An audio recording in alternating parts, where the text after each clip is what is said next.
제목 한번 같이 읽습니다. 보고 시작. 축복의 시작 제목으로 말씀을 드리겠습니다. 자, 사사기 시대. 사사 시대는 이스라엘 민족이 400년 종살에서 빠져나와서 가나안에 정착을 했습니다. 그리고 가나안에 정착해서 이제 그 정복자들 여호수아 세대 사람들은 다 죽고 한 세대가 지나갔습니다. 그러고 나서부터 이제 사사 시대가 시작이 되는데 한 350년 동안 진행이 됩니다. 근데 이 기간 동안이 이스라엘 역사가 가장 어두웠던 역사입니다. 그러니까 하나님의 어떤 주권을 따르고 말씀을 따른 것이 아니고 각자 자기 좋은 대로 행했습니다. 그야말로 잘못된 민주주의, 개인주의의 그런 시대였습니다. 그래서 우리가 이런 시대를 보면서 하나님께서 정말로 어려울 때, 우리가 어려울 때는 하나님께 기도하는데 하나님의 복을 우리에게 주게 되면은 우리의 심령들이 하나님을 떠나고 세상으로 향하는, 또 마음의 탐심과 우상에 있는 그러한 것을 우리가 목격하게 됩니다. 우리 한국 교회도 정말로 한국 교회가 어렵고 한국 사회가 어렸을 때는 정말 이렇게 어렵게 하나님 앞에 나와서 기도하고 간구하고 하나님의 은혜를 많이 받았습니다. 그러나 하나님이 지금 기독교 100년, 130년 역사 가운데서 이렇게 은혜와 복을 쏟아주게 되니까 한국 교회도 세속화되고 그리고 성도들도 세속화되고 그래서 하나님이 또 이런 코로나를 통해서 하나님께로 돌아가는 메시지를 주인가도 모릅니다. 오늘 또한 은혜가 있기를 원합니다. 자, 그 당시는 지금도 마찬가지지만은 그 당시는 더구나 나아가 남성 중심의 사회였습니다. 지금도 이슬람 나라에 보게 되면 여성들의 인권이 굉장히 억압받고 무시당합니다. 일부 다처제에다가 여성들은 얼굴도 못 내놓고 차라는 이상한 두건을 쓰고 다니면서 이렇게 활동하도록 하게 됩니다. 그만큼 이 여성들의 인권이 취약했습니다. 그리고 사회적으로 과부들은 남편이 없는 과부들, 그러니까 오늘날은 여성들도 경제활동을 많이 하는데 그 당시는 경제활동할 수 있는 여건들이 안 됐습니다. 그러니까 여성들은 경제적인 약자이기 때문에 반드시 남편이 있어야 혹은 아버지가 있어야, 가장이 있어야 먹고 살게 되는데 그러지 못하게 되면 굉장히 가난하고 소외되고 어려운 삶을 살게 됩니다. 이 모압 여인 루시란 여성은 그 당시에 여성이었고 또 이방 여인, 이스라엘 민족들은 이방 사람들 굉장히 무시했습니다. 이방 사람들은 지옥에 땔감이 필요한데 땔감을 위해서 이방 사람들을 하나님이 이렇게 세웠다.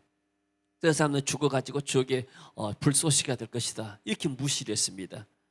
그러니까 모압이라는 사람이 이 유대 땅에 와서 사는 것이 굉장히 쉽지가 않습니다. 오늘날도 우리가 이렇게 제3세계에서 와서 해외 사람들이 와가지고 노동자 있지 않습니까? 외국인 노동자들, 그런 사람들은 자기 나라가 어려워서 우리나라에서 이렇게 일하면서 돈을 벌어서 고국으로 보내게 되는데 그런 사람들 알게 모르게 사람들이 굉장히 어려움을 많이 당합니다.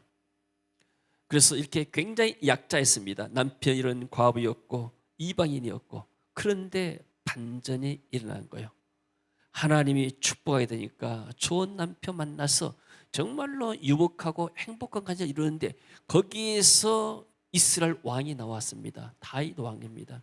그리고 다윗 왕의 후손을 통해서 만왕의 왕이신 예수 그리스도가 이 땅에 오셨습니다.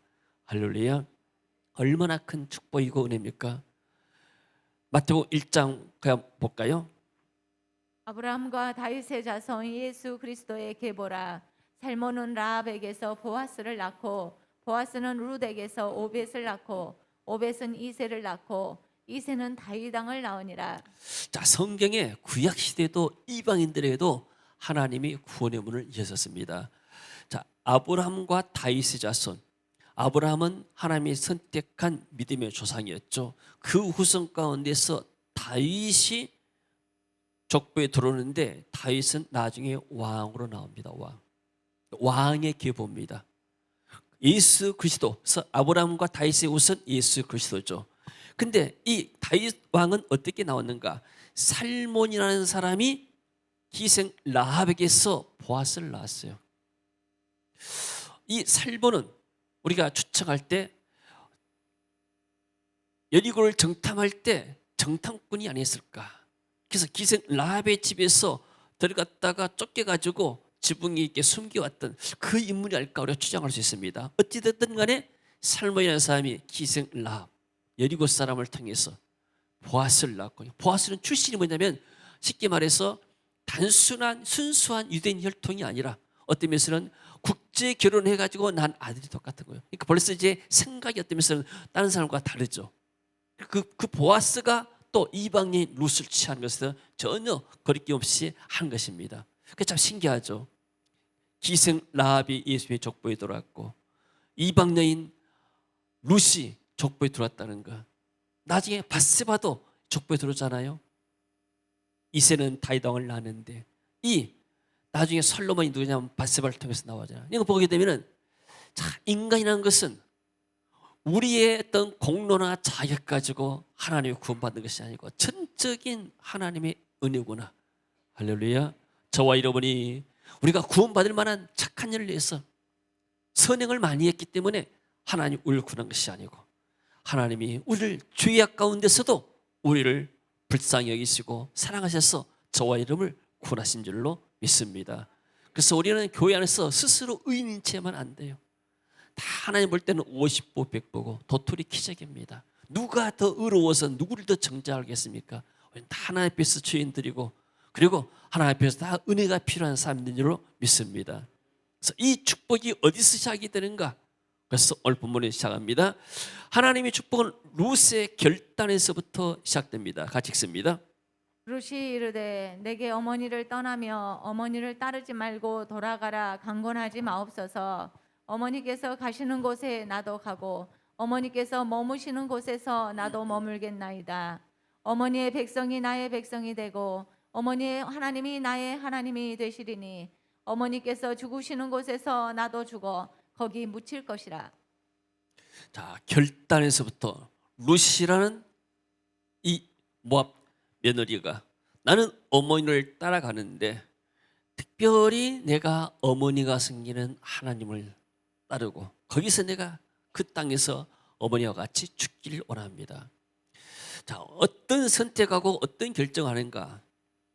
자, 오르바라는 또 모압 며느리가 있었습니다. 오르바와 룻인데 두 사람이 똑같은 환경 가운데서 이스라엘 남자와 결혼했어요. 똑같이 둘 다 남편이 죽었습니다. 한 시어머니 모셨어요. 근데 그 시어머니가 곡으로 돌아가려니까 한 사람은 자기 모압 땅으로 돌아가고 한 사람 룻은 이렇게 이스라엘 민족으로 귀화하지 않습니까? 이런 거 보게 되면은 똑같은 환경 가운데서도 그 사람의 선택과 결단을 따라서 그들의 미래가 확연히 달라집니다. 오르바는 필시 모압 들어가서 다시 우상에 빠지면서 모압 사람과 더불어 살다가 그대로 죽었을 것입니다. 혹은 좋은 남편을 만나서 행복하게 살지 모르지만 그러나 하나님의 언약의 백성에서는 제외된 거예요. 그래서 결단, 믿음의 결단이 우리의 미래를 아름답게 만들고 더 풍성하게 만들 줄로 믿습니다. 제가 이렇게 신학교를 가려고 결단할 때 저는 누가 우리 가정에서 우리 가정은 원래 이렇게 우상을 섬기고 제사를 섬겼던 그런 가정이기 때문에 누가 나에게 뭐 신학교 가라고 말할 수도 없고 또 그렇게 말할 사람도 없습니다. 오히려 신학교 간 것을 반대하고 그러나 하나님께서 내 마음에 성령의 은혜를 베풀어서 나를 하여금 이렇게 신학에서 사역하게 되는 마음을 갖게 된 거예요. 근데 내가 이제 신학했다고 결단하고 나니까 그때는 그야말로 나는 아무것도 영적인 배경, 여러분 사역자들은 영적인 배경이 굉장히 중요합니다. 부모나 할아버지나 그런 배경하에서 기도하고 거기서부터 이렇게 못된 신앙으로 성장하게 되면 이런 사람들의 신앙이 굉장히 좋습니다. 난 그런 사람들이 굉장히 이렇게 좋게 보입니다. 근데 나는 그런 영적인 배경이 하나도 없었습니다. 그러나 믿음 하나 가지고 결단할 때 하나님이 이 문 여시고 저 문 여시고 그래서 지금까지 하나님의 은혜로 지내왔습니다. 우리가 결단하고 나면은 하나님이 문을 여신 줄로 믿습니다. 우리가 이렇게 태국에 가서 처음으로 컨퍼런스를 했습니다. 그 태국 존불에 가가지고 김정은 선교사님 그 센터에 가서 그 이제 태국 분들 또 센터에 있는 사람들에서 우리가 수련을 했는데 2박 3일 인카운터 수련을 했습니다. 굉장히 은혜가 있었어요. 그래서 이 선교사님이 그 선교사님은 아주 이렇게 훌륭한 분으로 태국 선교의 아버지라고 불리는 그런 분입니다. 그 안에 또 고아원도 하고 또 큰 농장에서 고무 나무를 채취해가지고 고무나무를 팔아가지고 또 고아들 양육하고 또 여러 가지 사역하는 것을 봤습니다. 마지막 때 끝나고 이제 공항으로 돌아온 버스 안에서 그 당시 이제 광주에서도 목사님들이 많이 갔습니다. 그래서 45인승 버스를 한 대 대지해가지고 우리가 왔다 갔다 했습니다. 마지막 이제 공항으로 돌아오는 길에 그 선교사님이 이제 마이크로 버스 안에 마이크를 가지고 이제 이야기를 합니다. 목사님 내년에 태국에서 GBS를 하십시다. 좋죠. 하시죠. 그러니까 근데 목사 오시려면은 한 2천만 원을 가지고 와야 됩니다. 그러니까 그 당시가 쉽게 말해서 2006년도였는데 2007년도였습니다. 2007년도인데 한 2천만 원을 가져야 됩니다. 지금도 2천만 원이 크지만 그 당시도 2천만 원이 굉장히 큽니다.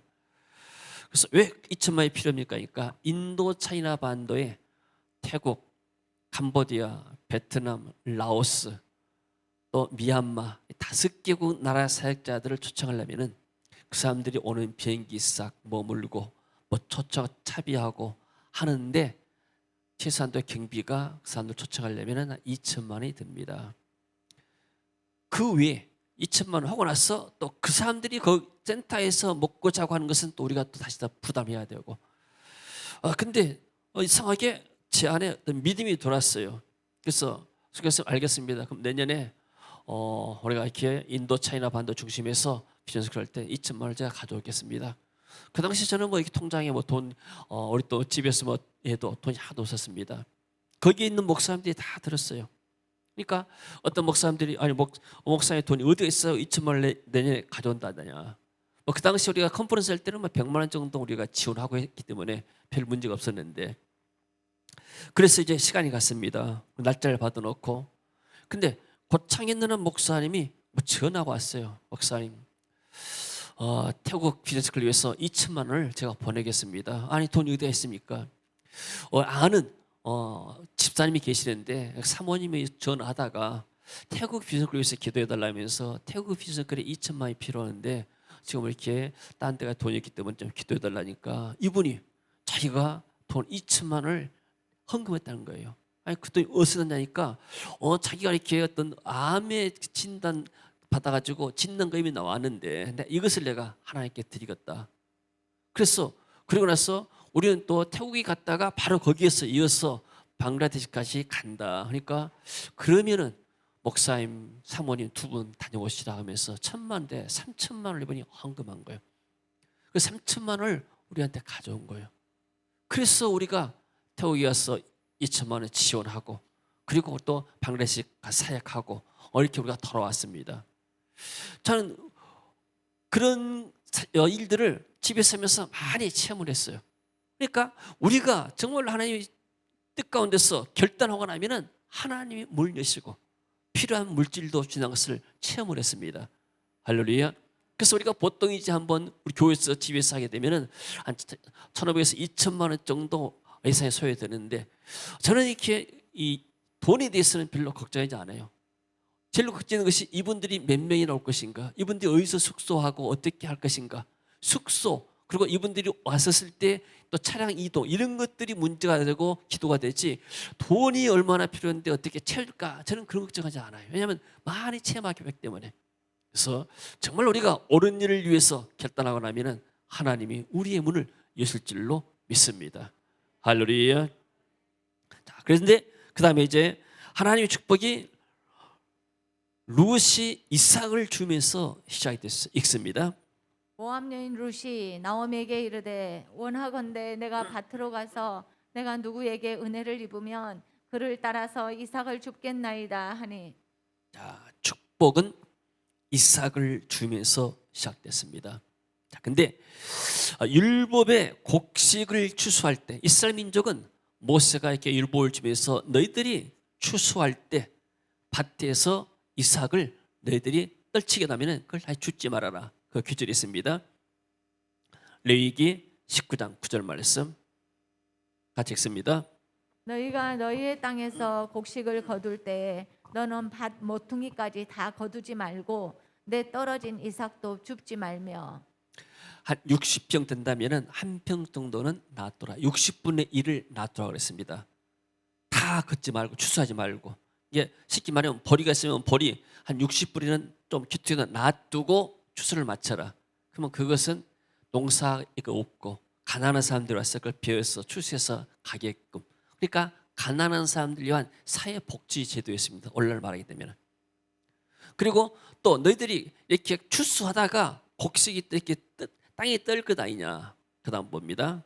내가 밭에서 곡식을 벨 때에 그 한 못을 밭에 잊어버렸거든 다시 가서 가져오지 말고 나그네와 고아와 과부를 위하여 남겨두라. 그리하면 내 하나님 여호와께서 내 손으로 하는 모든 일에 복을 내리시리라. 자, 곡식 벨 때 다 주인은 다 하나도 곡식 하나도 아껴서 다 거둘러잖아요. 근데 혹시 밭에다 떨어뜨리거나 놔뒀다게 되면 그걸 놔둬라. 그 가난한 사람들이 와서 가져가게끔. 이 하나님이 얼마나 이 이스라엘 민족이 좀 가난한 사람들도 배려했는지 알 수가 있게 되죠. 그래서 이삭을 당시에 준다는 것은 가장 가난하고 생계가 어렵다는 걸 말합니다. 뭐 오늘날 우리로 말하면 뭐 차 상위 계층인 거 있지 않습니까? 가장 취약한 계층들 정부에서 이렇게 도와주고 있지 않습니까? 그러니까 그 당시 이삭을 준다는 것은 그야말로 이 두 시어머니와 이 며느리 두 사람은 가장 약자 중에 약자와 가난한 사람의 가난한 사람이에요. 아무도 소망이 없는 그런 사람들이었죠. 자, 이걸 볼 때 교회는 영적으로 추수하는 밭과 똑같습니다. 예수 믿었잖아요. 희어져 곡식에서 추수할 것이 많다. 너희들은 추수할 일꾼을 보내달라고 하라. 그러니까 교회를 통해서 영혼들을 구원하는 추수하는 밭과 똑같은 것이죠.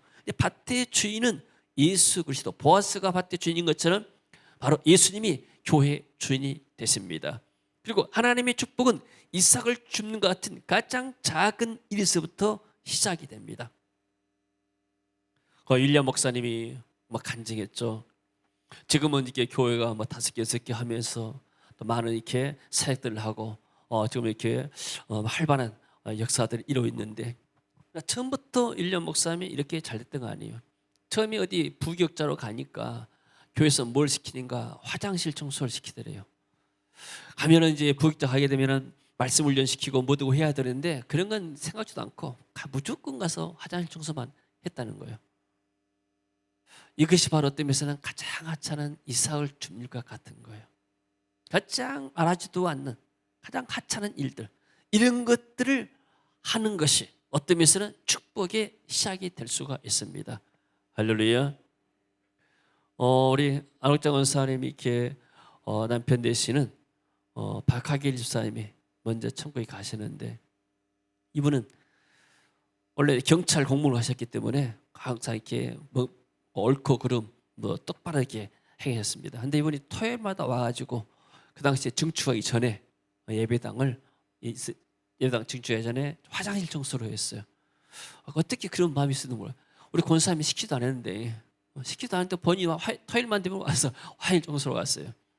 아마 천국 가게 되면 그런 상이 있을 것 같아요. 와, 네가 예수 나중에 믿고 그동안은 아내를 많이 핍박하더니 결국은 네가 예수 믿고 와서 은혜 받고 네가 세계 믿게 화장실 청소도 왔구나. 주님이 얼마나 기뻐하실까요? 예수 믿는다고 성기도 던져불고 불을 안 지르고 핍박이 말도 못하게 핍박을 했어요. 부흥이 한다니까 부흥회가 무슨 회냐?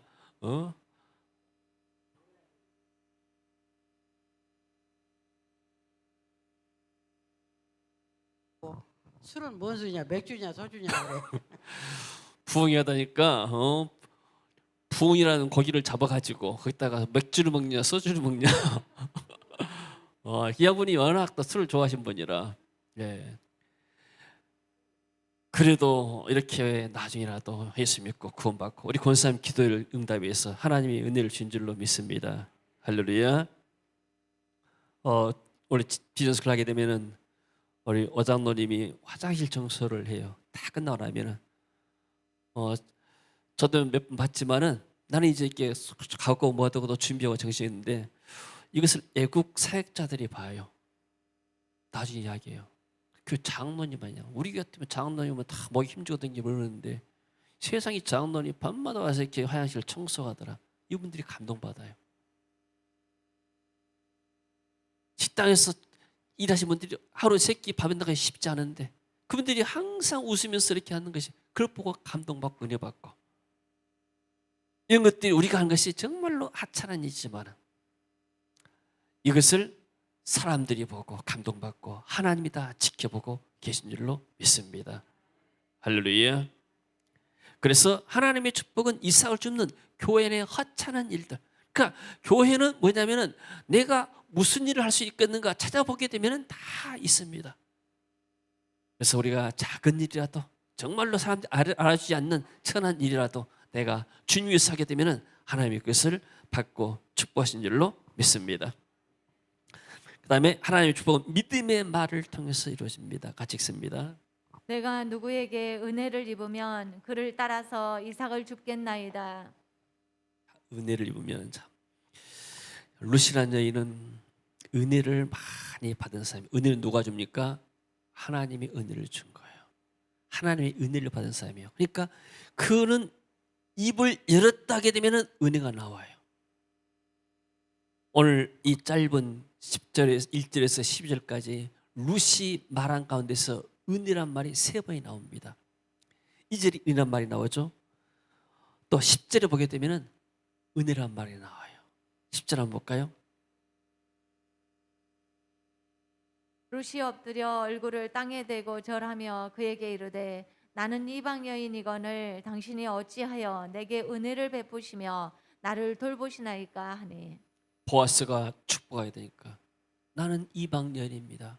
근데 어찌해서 당신이 내게 은혜를 베풉니까? 12절.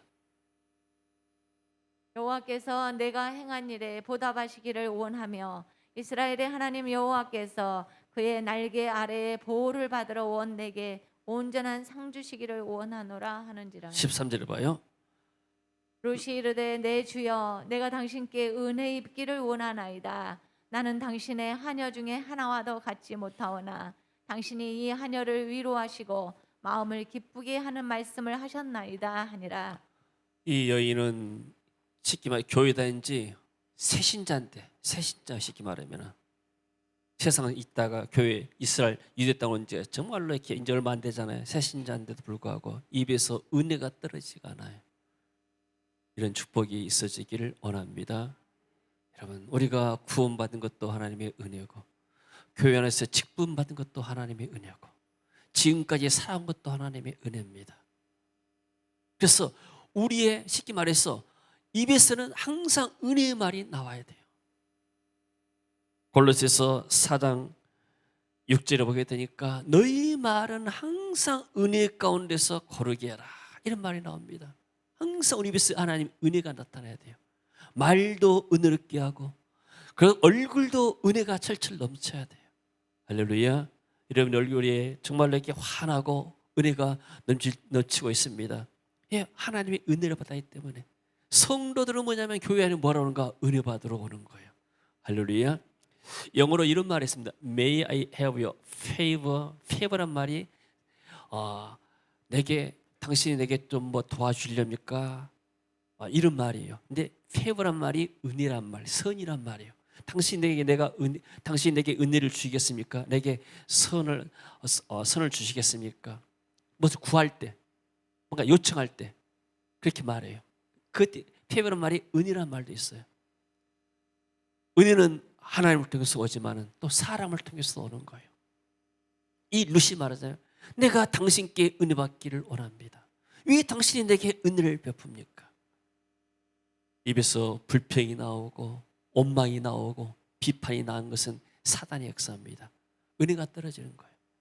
그래서 어디가 분위기가 어두워도 내가 가서 거기서 하나의 은혜를 끼치고 나고 감사를 넘치게 하고 내 기쁨이 전달하게 되면 그게 바로 하나님의 은혜가 전달되는 겁니다.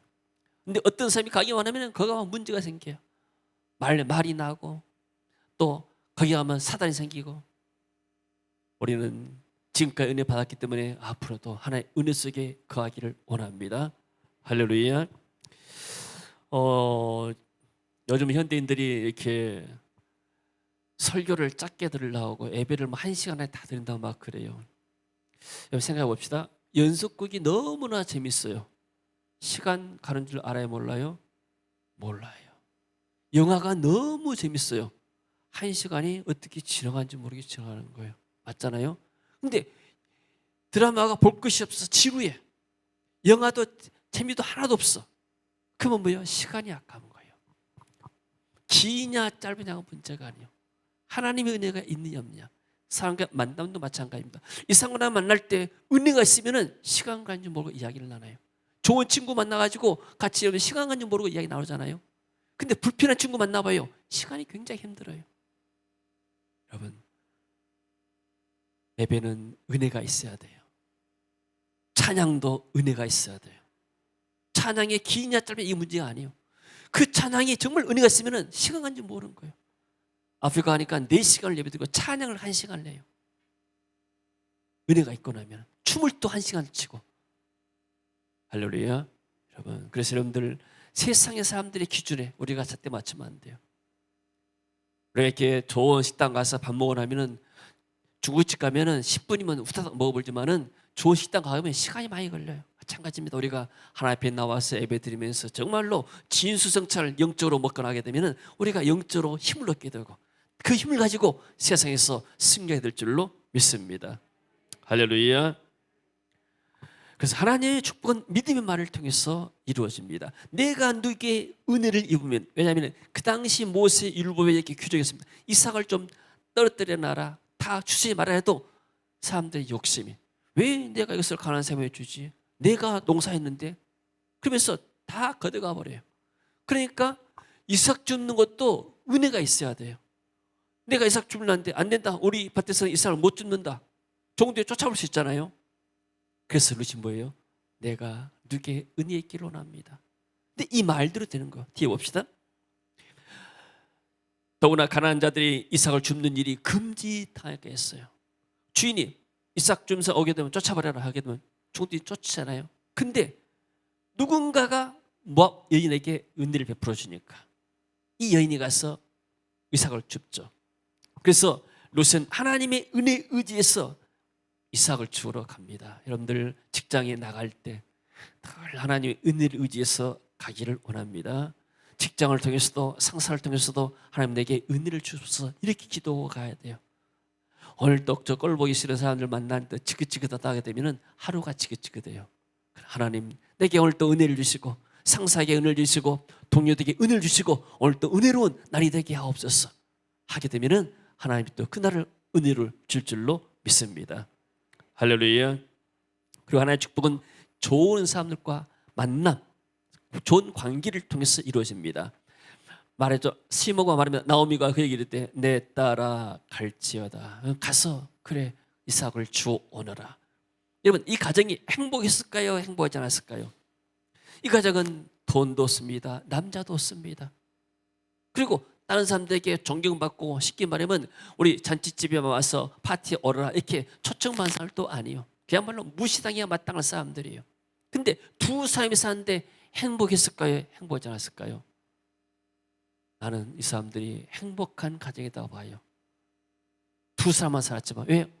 나오미는 며느리가 정말로 어려운 환경 가운데서도 남편도 죽고 돈도 없지만은 나를 이렇게 봉양하면서 따라온 그 사실 자체가 마음에 감동이 되는 거예요. 거기에 은혜가 있는 거예요. 이 루시라는 여인은 그 은혜가 이 홀 시어머지만은 내가 언약의 땅에 와서 하나님을 섬겼다는 것이 얼마나 감사한가. 마음에 감사가 일어났을 거예요. 절대 이 사람들은 불평하거나 원망하지 않았어요. 그 요즘 뭐 금쪽이라는 TV 프로가 있더라고요. 보통 나오고 보면은 가정 환경은 참 좋아요. 집도 넓고 좋고 아이들이 하나나 둘 뭐 말하면 셋도 되는데 근데 그 부모와 자녀들의 갈등들, 자녀들이 이렇게 정말 이렇게 엉뚱하게 행동한 것들, 부모들이 굉장히 괴로워하면서 그런 것들을 이렇게 치료해주는 그뭐 오은영 의사란 분이 이렇게 가이드해주고 상담해주고 치료해주는 것이 이렇게 프로그램에 나온 거 봤습니다. 그걸 보면서 자 오늘날 부모들이 어떤 면에서는 부모로서의 어떤 역할들을 배우지를 못했다. 여러분, 인간이란 것은 인격인데 인격은 지정의가 있습니다. 지란 것은 공부, 지식이에요. 보통 이제 부모 생각할 때 공부만 잘하면 모든 문제가 해결된다 생각해요. 그렇지 않아요. 공부하다가 너무나 공부 많이 하다가 정신이 이상한 사람도 많아요. 옛날 저 중학교 고등학교 다닐 때 그 옆에가 고시 공부하다가 정신이 돌아오는 사람이 있었어요. 공부하지 말란 말이 아니고 그런 사람 있더라고 말이에요. 우리 학교 다니면 이 사람 왔다 갔다 하는데 저 사람이 나 고시 공부했던 사람이다 하고. 지식이 중요합니다. 그러나 감정, 정서, 이게 뭐냐면 정서는 뭘 통해서인가? 음악이나 미술이나 예능을 통해서 해요. 예능. 그래서 피아노도 가르쳐야 되고 혹은 뭐 그림 공부도 시켜야 되고 그러면서 애들이 정서가 발달되는 거예요. 또 하나는 행동, 운동입니다. 운동. 그래서 아이들에게 한 가지 운동들을 가르쳐 줘야 돼요. 운동하면서 지금 운동 못하니까 아이들 뭐하면 게임만 하잖아요. 게임도 하나의 운동과 똑같은 거예요. 근데 부모는 이들이 게임한 것보다도 일단은 공부만 해야 돼요. 그럼 얘들은 놀 데도 없죠. 우리 시대는 스마트폰이 없기 때문에 마을에 나가서 그냥 밤 늦게까지 놀다 와요. 밥 때 돼야 오고. 그러니까 운동은 별로 이렇게 우리가 신경 안 써도 되는데 요즘 아이들은 밖에 나가 놀 데가 없어요. 방 안에만 있어야 되니까 할 것이 없으니까 그냥 게임만 하는 거예요. 그래서 이런 것들을 좀 지덕체라고 하지 않았습니까? 이런 것들을 좀 알아서 부모들이 이렇게 하면 좋겠다 생각이 들었어요. 저는 이게 학교 다닐 때 공부가 아주 특이하게 잘하는 편은 아니었어요. 10등 안에 정도 들 정도만 됐지. 그러나 저는 공부할 때 쉽게 말해서 시험 있을 때만 공부하고 그런 사람이었습니다. 근데 저는 아이들을 가르칠 때 학원을 많이 다녔어요. 미술학원도 보내고 또 피아노학원도 보내고 또 바둑 학원도 좀 보냈어요. 그리고 또 탁구 치는 학원도 보내고 심지어 또 뭐 스케이트 타는 것도 배우고 또 테니스는 내가 데리고 다니면서 테니스를 몇 달 동안 이렇게 아이들용 체사하고 막 가르쳐 같이 치게 되고. 왜냐면 이들이 다양한 취미 활동이 필요하기 때문에 살아가면 너무나 인생이 단조롭기 때문에. 그래서 좋은 관계, 참 아이들에게 우리가 부모로서 좀 이렇게 좋은 것들을 좀 가르치면 좋겠다. 텔레비 보면서 너무나 저분들이 부모는 훌륭한 분들이에요. 다 열심히 일하고 성공한 사람들인데 그러나 가정에서 아이들이 너무나 이렇게 힘들게 사는 것을 보고 그런 마음이 들었습니다. 이 가정은 둘이 살았습니다. 돈도 없습니다. 그러나 이 사람들은 애롭지 않고 힘들지 않았어요. 두 영이었지만은 그 안에 하나님의 사랑이 있고 또 사람 간의 사랑이 있었습니다. 할렐루야. 청년들은 힘이 있고 노인들은 지혜가 있습니다.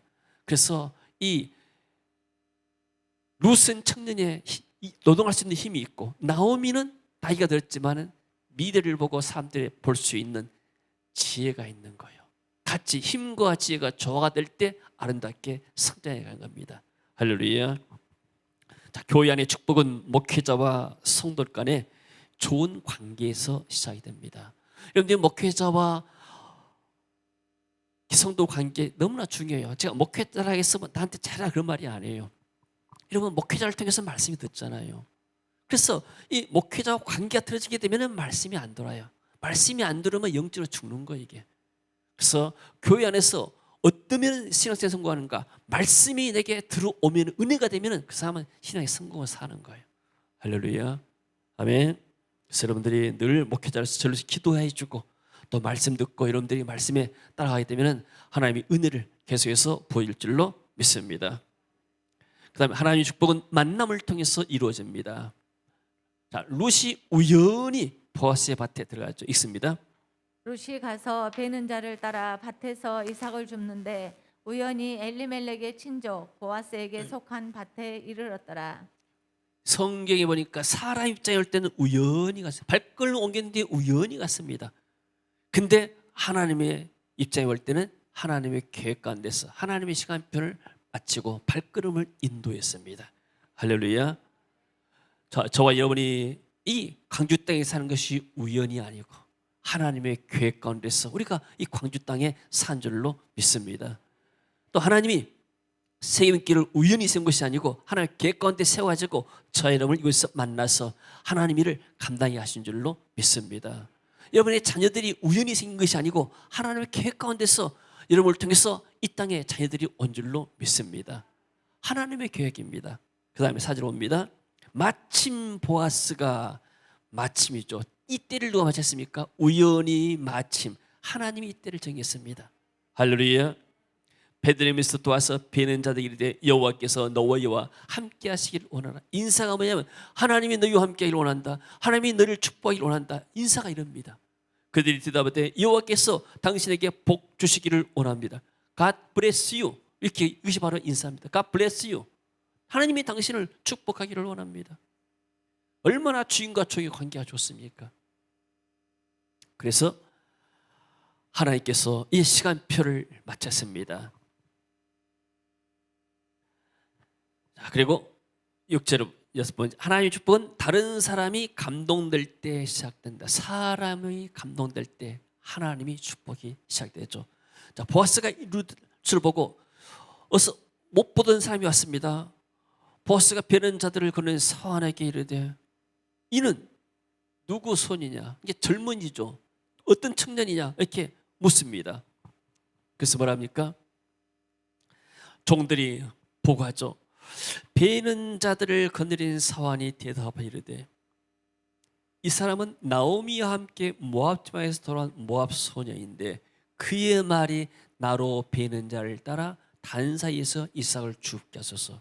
아니 모압 여인인데 우리한테 와서 요청했습니다. 이삭 좀 죽게 해달라고. 그래서 죽게 했습니다. 이 말이에요. 근데 죽는 것을 보니까 아침부터 와서 열심히 일합니다. 잠깐 쉬는 시간 외에는 계속해서 열심히 일하는 거 보고 이 종들이 감동받은 거예요. 이야, 이렇게 이삭을 열심히 줍느냐. 보통 사람들은 눈치 보고 또 이렇게 체면 따리고 뭐 것인데 눈치 코치 없이 그냥 무조건 이렇게 열심히 일한 것 보고 나서 집에서 쉰 것 외에는 지금까지 계속한 중입니다. 종들이 감동받습니다. 보아스가 그것을 딱 보고를 받자마자 말합니다. 내 딸아 들어라. 이삭을 주러 다른 밭으로 가지 말아라. 여기를 떠나지 말고 나의 소녀들과 함께 있으라. 그들이 베는 밭을 보고 그들을 따르라. 내가 그 소년들에게 명령하여 너를 건드리지 말라 했다. 네가 내 밭에서 이삭을 쫓고 나면 내가 너를 보호하겠다. 이 밭은 교회와 현장 일터와 똑같습니다. 우리가 하나님의 교회 와서 하나님의 이삭을 줍고 일을 할 때 하나님이 우리를 보호하십니다. 악한 권세가 틈새 못하도록 하나님을 지키시고 보호하신다고 약속하십니다. 목이 마르거든 글쎄 가서 소년들이 기르는 것을 마셔라. 내가 너에게 필요한 것을 공급하겠다. 내가 일하는 동안에 네 필요한 모든 것을 다 공급하겠다. 물이 필요하냐? 물을 마셔라. 먹을 것이 필요하냐? 먹을 것을 주겠다. 우리가 복음을 위해서 일하고 나면은 하나님이 우리의 모든 것을 책임지시고 보호하시고 공급할 줄로 믿습니다. 할렐루야. 이런 축복이 있어지기를 제 이름으로 축원합니다. 자, 하나님의 축복은 겸손과 공개가 시작됩니다. 루시 밭의 주인을 보자마자 이야기를 듣자마자 아 이분이 주인이구나. 그래서 땅에 엎드려서 절합니다. 루시 엎드려 얼굴을 땅에 대고 절하며 우리나라도 옛날에 이렇게 이런 절을 했지 않습니까? 뭐 세배 때 이렇게 엎드려 절하게 되고 공경의 표시 않습니까? 우리가 이렇게 하나님께 예배하는 것도 절한다는 의미요. 우리 한문에는 예배한다, 절한, 엎드려 경배한다 그 말이죠. 그에게 감사할 표현이죠. 나는 이방 여인입니다. 나는 은혜 받을 자격이 없습니다. 근데 당신이 어찌해서 내게 은혜를 주십니까? 나를 돌보십니까? 얼마나 겸손하고 얼마나 예의가 바릅니까? 우리 이렇게 친하다고 또 가깝다고 해서 한 것이 아니고 정말로 우리가 이렇게 은혜 받고 나서 감사를 표할 때 하나님이 이걸 다 받으시게 되죠. 이것이 보아스의 마음을 감동합니다. 이 여인에 대해서 내가 들었는데 그 다음 뭡니다? 보아스가 이미 이방 여인에 대해서 말했죠. 너의 남편이 죽은 후로 사람은 좋을 때는 모릅니다. 어려움을 당해봐야 아는 거예요.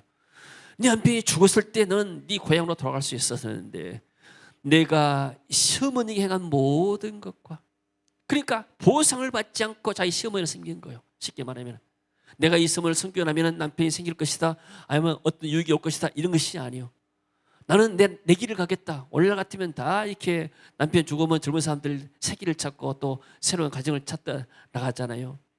근데 이 사람은 내가 올 때 갈 데 없는 이 시어머니를 섬겨야 되겠다. 시어머니에 대한 어떤 면에서 효성이죠.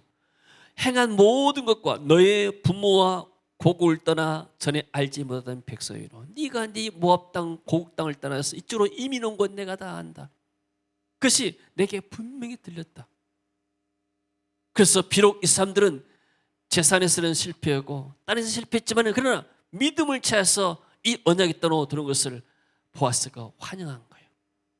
우리가 우상을 버리고 제사를 버리고 하나 앞으로 돌아온 거 우리 주님이 다 아시고 주님이 우리를 환영한 줄 믿습니다. 할렐루야. 우리가 가정에서 부모를 섬기고 직장에서 사람들을 섬기고 그리고 교회에서 주님을 섬긴 모든 것들을 다 주님이 보고 계십니다. 할렐루야. 우리가 복음을 위해서 주님께서 냉수한 금도 하나님께서는 길담고 상을치 않겠다고 했습니다. 우리의 수고가 결코 주 안에서 헛되지 않은 줄로 믿습니다. 보아스가 룻의 믿음과 사랑을 칭찬하고 축복합니다. 여호와께서 너희 행한 일에 보답하시기를 원한다.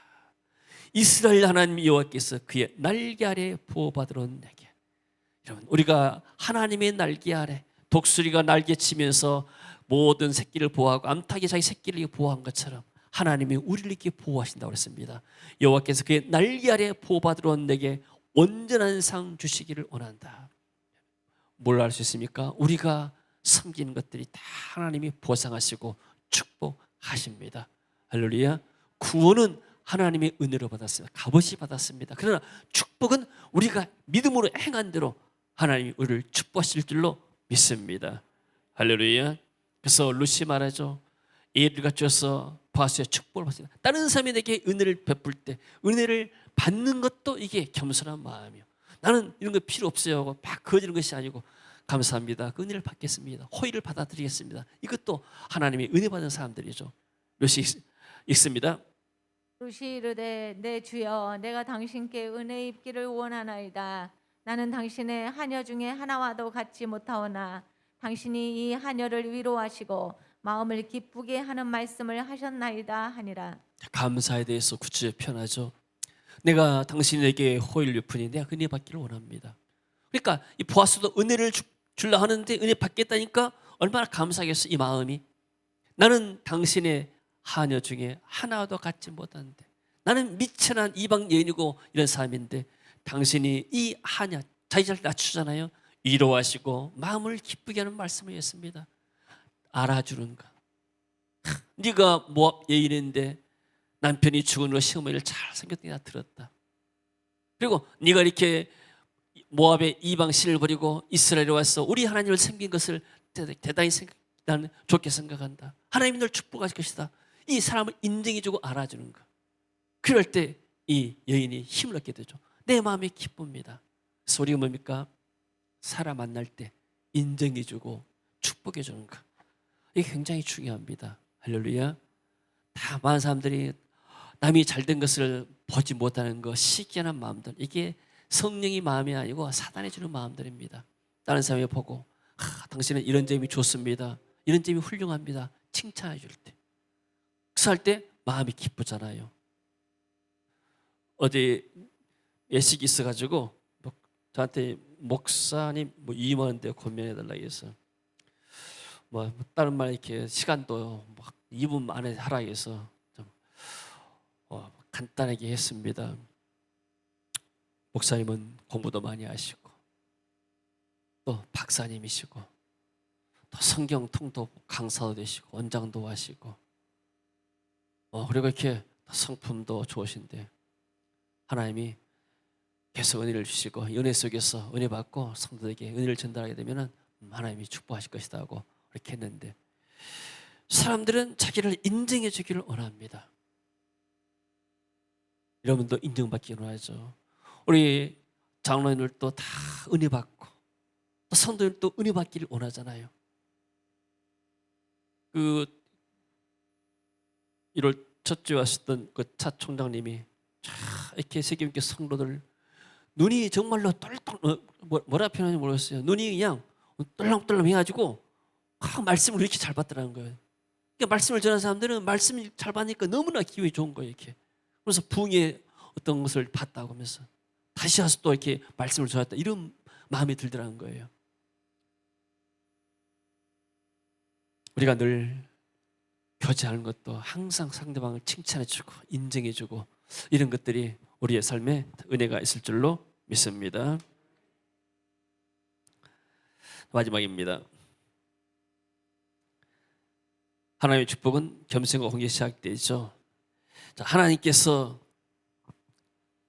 성도들을 새롭게 축복하시기를 원하십니다. 우리가 하나님께 돌아와서 진짜는 예배를 회복하고 믿음을 회복할 때 하나님의 축복이 시작이 되고, 또 새해는 롯이 받은 축복이 우리 세계 민교 성도들이 받고 또 우리 교회가 받고 또 우리 나라 민족이 이런 회복의 은혜, 또 새롭게 되는 은혜가 있어지기를 주의 이름으로 축원합니다. 기도합니다. 하나님 은혜를 감사합니다.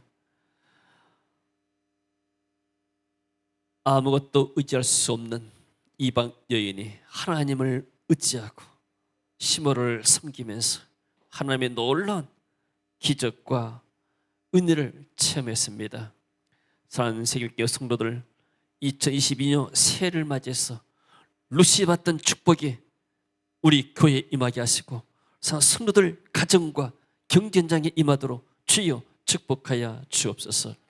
새해는 은혜 속에 살게 하시고 은혜 가운데 거하게 하시고 은혜로운 말을 통해서 하나님 은혜가 우리를 통해서 전달되도록 주님 역사하시고 세계적인 기도에서 하나님의 은혜가 온 세상의 모든 족속에게 전해지도록 주님 역사하여 주시옵소서.